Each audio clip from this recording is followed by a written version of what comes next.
Hindi lamang mga Noranians ang dumayo sa Metropolitan Theater upang panoorin ang bagong black and white restored version ng Himala, kundi pati mga estudyante, professor at mga film enthusiast na nais masilip ang nasabing pelikula sa bagong bersyon nito. Halos mapuno ang bulwagan ng Metropolitan bagamat ilang ulit nang naipalabas ang nasabing pelikula na pinagbibidahan ng nag-iisang superstar at national artist na si Nora Honor.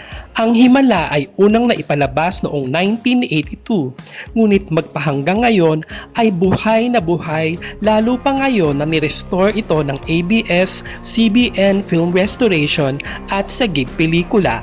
Ito ang pelikulang hinahangaan ng mga kritiko di lamang sa Pilipinas kundi maging sa iba't ibang panig ng mundo.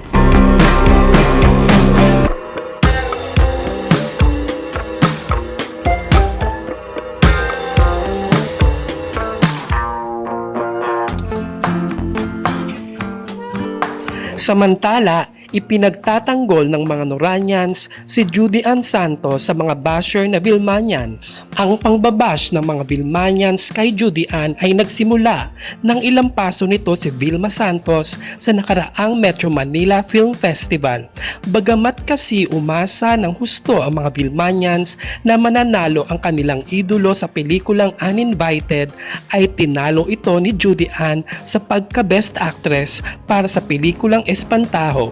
Best float lamang ang naiuwing panalo ni Vilma. Todo bash ang mga Vilmanians at pinaratangan pa nila na may nangyaring dayaan dahil manager daw ng asawa ni Juday na si Ryan Agoncillo, si Noel Ferrer, na isa sa MMFF committee. Itinanggi naman ito ni Noel at mga educator ang pumili ng mga mananalo at walang nakakaalam nito sa mga committee.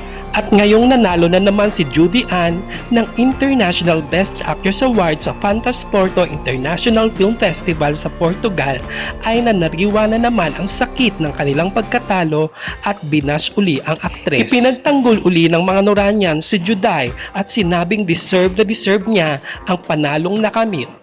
Congratulations again, Miss Judy Ann Santos. And of course, to Espantajo team, and to my husband and to my 3 children, they've always been my inspiration in every project I make. Maraming salamat sa panonood at hanggang sa muli.